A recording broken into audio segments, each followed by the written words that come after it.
Last blog में काफ़ी लोगों ने गेस कर लिया था कि मैं कहाँ पर हूँ। कोई बोल रहा था मैं होम क्वारंटाइन हूँ, तो कोई बोल रहा था कि मैं किसी होटल में रुका हूँ। तो बेसिकली दे वर राइट। मैं यहाँ पे डिस्ट्रिक्ट क्वारंटाइन कर रहा हूँ। मैं थाने में हूँ। जो लोग मुंबई से उनको पता होगा थाने कहाँ पर है। जो भी बाहर से इंडिया आ रहा है उनको अपने अपने डिस्ट्रिक्ट के हेडक्वार्टर्स पे रुकाया जा रहा है। मेरा जो डिस्ट्रिक्ट है वो बेसिकली थाने है, तो मेरे को यहाँ पे रुकाया गया है। और आज मेरा डे 3 है क्वारंटाइन में। मेरे को 7 डेज यहाँ पे क्वारंटाइन करना है और 7 डेज मेरे घर पे जाके क्वारंटाइन होम क्वारंटाइन करना है। तो अभी आज का डे 3 है। थोड़ा बहुत बोर हो रहा है लेकिन क्या कर सकते हैं, अभी ज़रूरी है करना ये। So welcome back to channel everyone. Start करते हैं वीडियो को। सो बेसिकली क्या हुआ, 27 जून को मुझे ईमेल आया सुबह 11 बजे एयर इंडिया के थ्रू। एयर इंडिया लिखा हुआ था लेकिन मेरे को डाउट था कि वो कहीं फेक ना हो, तो मैंने ध्यान नहीं दिया। 2-3 घंटे बाद मुझे रियलाइज़ हुआ कि चलो देखते हैं कि ये ओरिजिनल है भी या फेक है। तो ट्राई करने गया तो उसके ऊपर जब क्लिक किया ईमेल के ऊपर तो लिख के आ रहा था कि मेक पेमेंट करके, तो मेक पेमेंट सीधा आ रहा था। और मैंने एयर इंडिया के वेबसाइट पे चेक किया था कि ऐसे फेक एजेंट्स काफ़ी है आजकल, क्योंकि सबको घर जाना है तो काफ़ी फेक एजेंसी और फेक एजेंट्स है। तो इसलिए मैं डरा हुआ था थोड़ा कि कहीं पैसा लूट ना ले मेरा। तो मैंने फिर कॉल किया अपने फ्रेंड्स को कि ये ईमेल आया है। जो इंडिया चले गए, बेसिकली जो इंडिया पहुंच गए, उनको मैंने कॉल किया कि मेरे को आज सुबह सुबह ऐसा ईमेल आया है, क्या ये फेक है कि नहीं है। तो उन्होंने अपना स्क्रीनशॉट दिया अपने ईमेल का, तो मैंने देखा कि सेम है। एक्चुअली क्या हुआ, क्योंकि एयर इंडिया तो लिखा हुआ है उसके अंदर, लेकिन उसका अगर ईमेल एड्रेस हम लोग चेक करेंगे तो लिख के आता है बिल्डेक्स। तो मैंने सोचा बिल्डेक्स का है, लिंक ओपन कर रहे तो बिल्डेक्स पे खुल रहा है, एयर इंडिया की साइट पे खुल नहीं रहा है। तो मैं डर गया कि ये नकली तो नहीं है, इसलिए मैंने फिर फ्रेंड से पूछा तो उनको भी बिल्डेक्स ही आया था। तो मैंने फटाफट पेमेंट किया अपना, और पेमेंट करने के बाद success your payment has been successful ऐसा वगैरह लिख के आया था। तो उसका मैंने स्क्रीनशॉट ले लिया, और सब लोग को स्क्रीनशॉट लेना है उसका, क्योंकि वो एम्बेसी को हमको बाद में सेंड करना होता है। तो जैसे ही मैंने स्क्रीनशॉट लिया उसके बाद से फटाफट ओस्ट टू बिश्केक का टिकट किया, क्योंकि जो मेरी एयर इंडिया की फ़्लाइट है वो होती है, मेरी बिश्केक से मुंबई की थी, तो मेरे को टिकट करना पड़ा Osh to Bishkek. And Osh to Bishkek मेरे को कॉस्ट पड़ा 2750 सोम्स, वो मैंने पे किया और टिकट मिला मुझे। फिर रात को पैकिंग वगैरह सब कर ली, और 28 को पूरा दिन मेरे पास था, तो मैं 28 को ही बिश्केक निकल गया, क्योंकि 29 को जाना पॉसिबल नहीं है, क्योंकि अगर टाइम मैनेजमेंट ठीक से हुआ नहीं तो फिर मेरी फ़्लाइट चली जाएगी, मैं यहीं पे रह जाऊँगा किर्गिस्तान में। मैं वहीं पे रह जाऊँगा किर्गिस्तान में। सॉरी, अभी भी मेरा दिमाग अभी भी ऐसा सोच रहा है कि किर्गिस्तान में ही हूँ मैं। तो फिर मैंने बिश्केक के लिए बिश्केक के लिए फ़्लाइट की, और मैं नेक्स्ट डे 28 जून को बिश्केक पहुँच गया। एक दिन मैंने स्टे लिया अपने फ्लैट में डोम में, और फिर वहाँ से फिर नेक्स्ट डे 29 जून को मैं निकला एयर इंडिया से। सो जर्नी को फटाफट स्टार्ट करते हैं। मैंने बीच बीच में छोटे मोटे क्लिप्स लिए, पूरा व्लॉग मैं ठीक से बना नहीं पाया क्योंकि कोरोना वायरस चल रहा है। तो सुना है कि ज़्यादा बात नहीं करना होता है, बाहर में बात करने से भी वायरस अंदर जाता है, और चीज़ों का ध्यान रखना, फिर बार बार खुद को सैनिटाइज़ करना, ये सब चीज़ में मेरा दिमाग था। तो मैंने ज़्यादा अच्छे से व्लॉगिंग की नहीं, लेकिन थोड़े मोटे क्लिप्स लिए मैंने। और काफ़ी लोग को प्रोसीजर पता नहीं है एयर इंडिया के थ्रू कैसे जाना है, क्या करना है, ईमेल वगैरह। मैं सब उसको एक्सप्लेन करूँगा आज कि आपको ईमेल आने के बाद क्या क्या करना होता है, और एयरपोर्ट पे आपको क्या क्या लगेगा, ये सारा चीज़ मैं डिटेल में आपको बताऊंगा। तो फटाफट से वीडियो शुरू करते हैं। व्लॉग शुरू होता है ओश एयरपोर्ट से। So let's go. और बीच बीच में मैं ऐसे आते रहूँगा समझाने के लिए, तो कहीं जा नहीं रहा, मैं यहीं पे हूँ। वीडियो देखते रहो, बीच बीच में जो भी बात पता नहीं है मेरे को, मैं बीच बीच में आऊँगा एक्सप्लेन करने के लिए ठीक से, क्योंकि वहाँ पर मैं एक्सप्लेन कर नहीं पाया था। तो यहाँ बैठ के थोड़ा एक्सप्लेन कर दूँगा तुम लोग को, ताकि तुमको थिंग्स क्लियर हो जाए। So guys, it's 7:22 in the morning and I am at Osh airport, because today Ambadi is going home. Just joking, I am going home and Alan also came to send me off. So देखते हैं अभी यहाँ पे check in वगैरह शुरू हुआ है कि नहीं। 9:30 का मेरा फ़्लाइट है from here. Finally that day has arrived, जिस दिन मैं जिसका वेट कर रहा था इतने दिनों से कि कब आएगा email and all air India का। कल मेरे को ईमेल आया दोपहर में, तो मैंने पेमेंट वगैरह कर दिया। तो मेरी आज की फ़्लाइट है। अभी मेरी ओस्ट से बिश्केक है, और कल मेरी है बिश्केक से मुंबई के लिए। सो अभी फ़िलहाल मैं बिश्केक जा रहा हूँ, वो तेज़ जेट से जा रहा हूँ मैं, और बाद में आगे से वो है जो एयर इंडिया से जाऊँगा। Okay, so it's time to enter the airport now. So this guys are going back. Bye guys, thank you guys for coming, will miss you bro. Bye bye. Bye. Once you enter the Osh airport, you will need your air ticket and your passport for the boarding pass. When you will book any ticket for Osh to Bishkek from the shop, they will provide you one form. In that form, you have to write your name, mobile number, flight number, and passport number as well as birth date. ये सब आपको form में fill up करना है and you have to keep that form with you because when you will reach to Bishkek, they will ask you that form. So that form should be with you at that time. So मैंने फटाफट ओश airport के अंदर जाके अपना boarding pass लिया, check in वगैरह किया and during checking if there is excess luggage like 15 kgs is allowed in the Tej jet and if extra luggage is there for 1 kg they will take 50 soms. So my luggage was 17 kg, so I paid 100 som there and I got the boarding pass and I went for the boarding.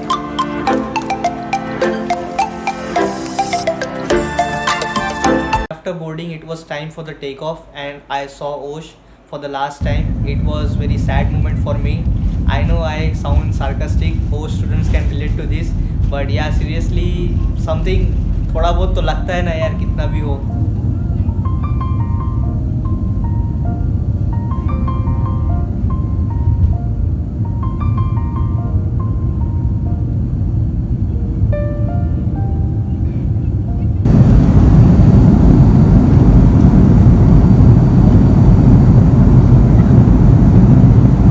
In 45 minutes I was in Bishkek and after reaching there they will sanitize us, they will sanitize everything and they will ask for that form, so I gave that form to them.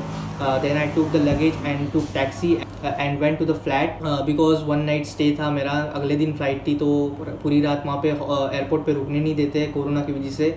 So I took hotel and I slept like a baby for whole day and next morning I was ready to go for India.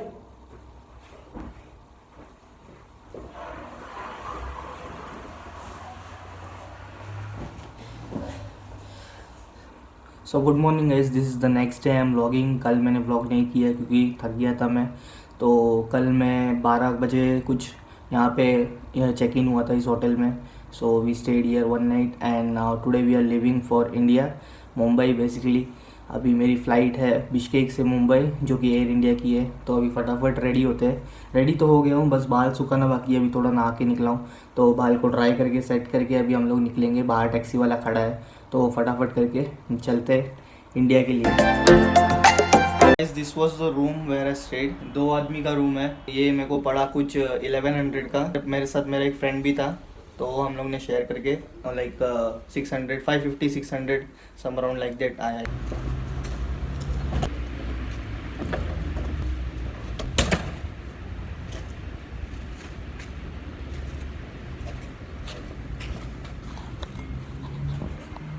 So guys, I am all set as you can see. Luggage बाहर ले लिया, अभी taxi बाहर खड़ा है. This is the taxi driver. I am going to say hello. तो guys just reach the Manas international airport and you can see line कितनी है. ये पूरी लाइन जो है सारे मुंबई जा रहे हैं. भीड़ दिखाता हूँ आपको. तो all this peoples are going to Mumbai. अभी लाइन में यहाँ पे खड़े. थोड़ी देर के बाद चेकिंग स्टार्ट होगा. 1 बजे की फ़्लाइट है लेकिन हमको 9 बजे यहाँ पे बुलाया था 5 घंटे पहले. तो अभी आके बैठे हम लोग वेट कर रहे, देखते कब गेट खुलता है.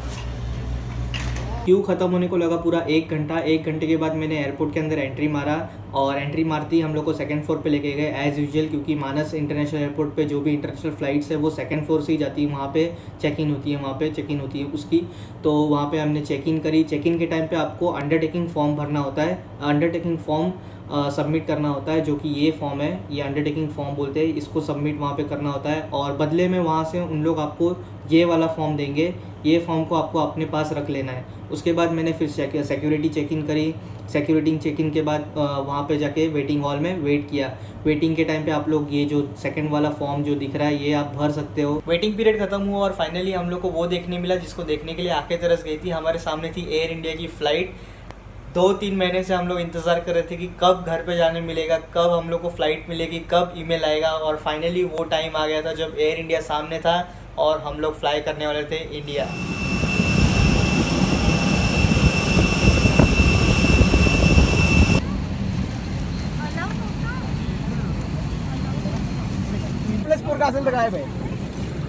कोविड-19 के प्रकोप के कारण जारी की गई है। फाइनली इन द एयरक्राफ्ट और अंदर आते ही यहाँ पे LED है, इसमें क्या है चेक करता हूँ, दिखाता हूँ मैं क्या दिया गया है। All passengers are required to strictly adhere by cabin crew for the entire duration of the flight. Cooperation in supporting Air India carry out this flight safely. So they have given one shield और क्या क्या देखता हूँ, पानी का बोतल, रोटी वगैरह है। वो वाह, आलू भुजिया बहुत दिन के बाद खाने मिलेगा।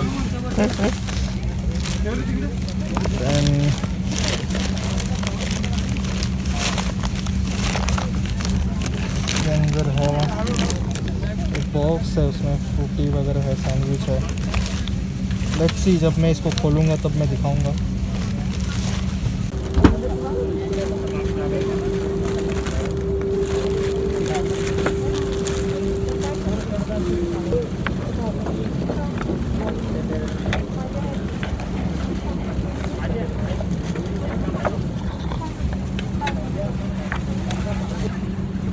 The west pull down sharply on the red toggles.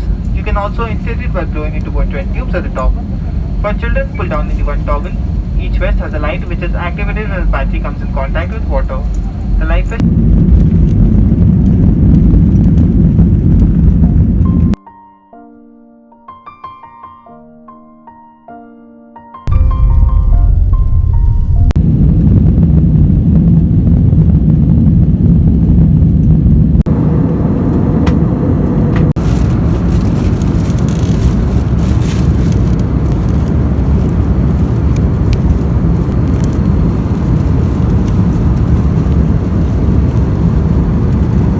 After 20 minutes of the take off I went back to sleep. और बाद में मेरी तब नींद खुली जब कैप्टन ने अनाउंस किया कि we just entered Indian territory.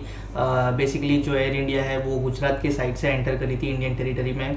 और बाद में अनाउंसमेंट में ये भी कहा कैप्टन ने कि we were about the Rann of Kutch. So right side में आपको वाइट डेजर्ट मिलेगा। Rann of Kutch is also known as white desert. तो फिर मैंने वो भी थोड़ा कैप्चर किया, आप देख लो एक बार। Rann of Kutch was looking awesome from upside and from Rann of Kutch then we move towards Bhuj.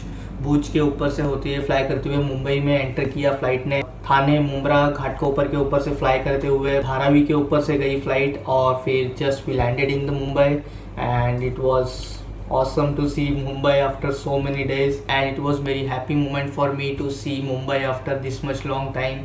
Then after landing उसके बाद का प्रोसीजर मैं बताता हूँ। जब आप इंडिया में लैंड हो जाओगे उसके बाद आपने जो वो फॉर्म भरा था, जो ये वाला फॉर्म जो है मैंने बताया था आपको, तो इस फॉर्म को आपको फिर वहाँ पे सबमिट करना होता है। वो लोग आपका फॉर्म लेंगे, एक जेरोक्स कॉपी अपने पास रखेंगे और एक जेरोक्स कॉपी आपको देंगे एंड ओरिजिनल भी आपके पास ही होगा। फिर वो 2 फॉर्म लेके जस्ट आपको आगे जाना है और फिर आपको वहाँ पे आरोग्य सेतु जो ऐप है उसको उन लोग चेक करेंगे कि आपके मोबाइल में है या नहीं, तो आपको दिखाना है वो ऐप इंस्टॉल्ड है। तो वो ऐप दिखाने के बाद जब आप इमिग्रेशन में जाते हो तब आपके पास जो ओरिजिनल जो था आपके पास जो जेरोक्स में आपको दिया था ये वाला फॉर्म, तो वो ओरिजिनल कॉपी आपको इमिग्रेशन पे सबमिट करना है और जो दूसरा कॉपी है जेरोक्स वाला वो आपके साथ ही रहेगा। और फिर आगे जाके आपको आपके डिस्ट्रिक्ट के मेंबर्स आपको मिलेंगे, वहाँ पे अलग अलग डिस्ट्रिक्ट के अलग अलग मेंबर्स वहाँ पे बैठे होंगे। वहाँ पे आपको अपने डिस्ट्रिक्ट वाले क्यू में जाके खड़े होना है और फिर आपको वहाँ पे वो लोग थोड़े बहुत क्वेश्चंस पूछेंगे, जो आपको प्राइवेट होटल में रहना है या फिर गवर्नमेंट वाले में क्वारंटाइन होना है, तो ऐसे सब क्वेश्चंस पूछेंगे। सो मैंने उनको बताया कि मुझे प्राइवेट में रहना है, तो फिर उन लोगों ने मेरे लिए टैक्सी हायर किया और आपको टैक्सी का नंबर देंगे और वेटिंग हॉल में जाके आपको वेट करना है। जब आपकी टैक्सी आ जाएगी और आपके सारे मेंबर्स जो आपके साथ आने वाले हैं उस टैक्सी में वो आ जाएंगे, तब आपको छोड़ दिया जाएगा होटल की तरफ। एंड उसके बाद after 20 minutes I was in my hotel और तब से क्वारंटाइन हूँ। आज डे 3 है। थोड़ा बहुत बोर हो रहा है लेकिन क्या कर सकते हैं। स्टिल एनी सिम्टम्स, कोई सिम्टम्स नहीं है अभी, तो देखते हैं। और 4 दिन के बाद कल शायद टेस्ट होगा मेरा कोविड-19 का और बस भगवान करे कि सिम्टम्स ना आए और फिर मैं होम क्वारंटाइन करूँगा 7 डेज़ के लिए। So that's it guys from this video. Hope you guys like the video. If you did then make sure you like, share and subscribe. This is Ankit Kanoria signing off. Take care. Bye bye.